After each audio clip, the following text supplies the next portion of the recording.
effectively. Yeah. You're living in the now. But your design is no one's going to get the very best out of you until you're in the now, because you have a gift for bringing people into the now. You know, it's like, okay, this is where we're at now. This is what we need to do with it now.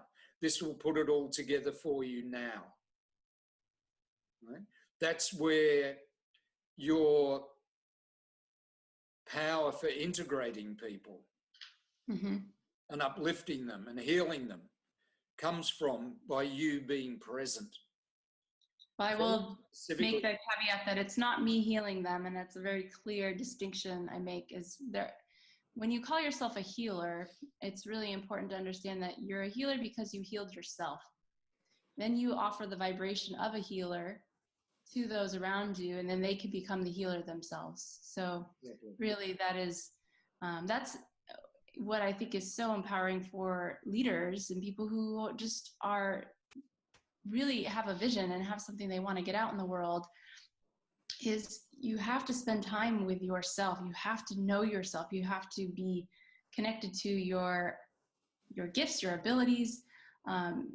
This is what I see a lot with people, is that they get so caught up in what is out there to tell them, you know, to do this, do that, go in this direction, you know, market this way or structure your business this way. And while it might be great for you, but if you don't truly know who you are and have an awareness and how to use your own intuitive abilities, turn on your extrasensory abilities to discern, then you can end up wasting a lot of time and creating a lot of frustration, I think, in your life. That's what I've noticed. And yeah, it just becomes apparent to just, why not do what you really enjoy and really love, learn what that is and follow that. Because, you know, for me, I didn't think I could actually do work as an intuitive or as somebody who is extrasensory, because I thought this was just this weird thing about me, but I didn't know how to bring it into what I did. You know, when people find out that I hear people's thoughts, I feel people's pain in my own body, you know, I see their energy field, their guides, their angels. You know, when I bring that to the table, I didn't think that was something that was going to be valuable to people. I thought that would just scare people off. And then I realized, like, no, this is who I am. And this is who I am, and this is how I'm going to show up. I'm going to bring this to you to benefit. And that's really what I see bringing to the table for the leadership. I think this little one wants to be a part of the conversation too. She's like, yeah. Anyway, so I just, I really hear what you're saying, that it's like, you just did it. Yeah. That's why I'm sitting here and this grin's spreading across. What you were saying was spot on, but what I was feeling behind what you were saying, I just went from, it's a lot, because that is, it's the authentic substance behind the words. Yeah.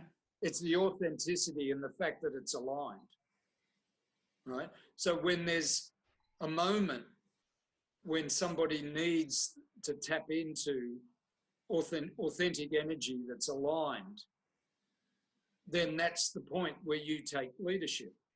I shut up and I listen, because I'm an idiot if I don't. You know, I'm the beneficiary.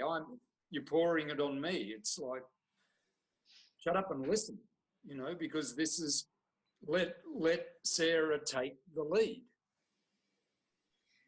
Well, that's what's really fun about working with you, is that you really honor the uniqueness and what I'm here to do. And so it's easier for me to become aware of that. And I think that's something that I really took notice of, especially this last couple of times we've talked, is that it's not always what you're saying. And this is something I know too, like, it's not, when I'm in a session with somebody, when I'm working with somebody, it's not always the words I'm saying. It's simply the vibration that I'm being. And I do believe that there is this activation in our DNA. We're all very unique, right? Just down to our DNA. And we carry these different codes, activations, whatever you want to call them.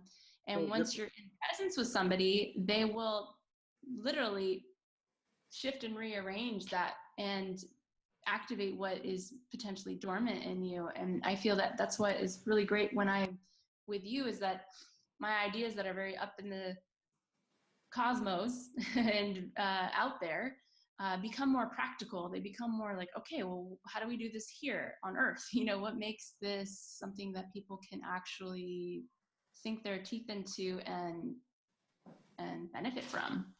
Well, you just described my job. Mm-hmm. And the other thing that I love when I'm working with people is the times where I'm talking to them about it and describing it this way, that way, looking at it, and they're getting a sense for it, and then they turn around. That's why I work with people over time. Like in Master Design, I spend 9 months working with people.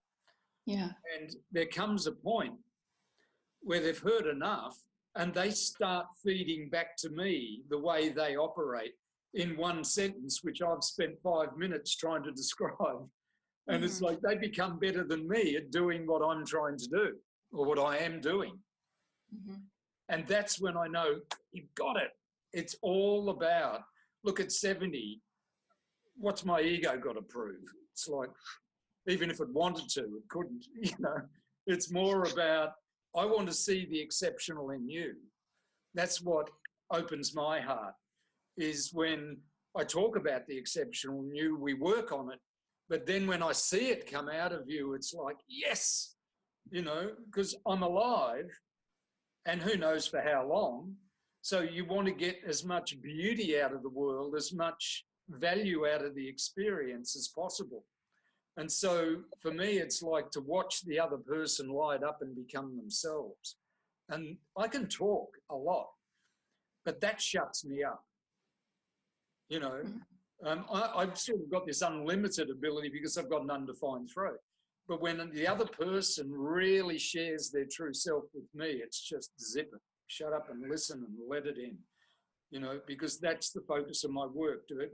My legacy will be your greatness coming alive in the world. Yeah.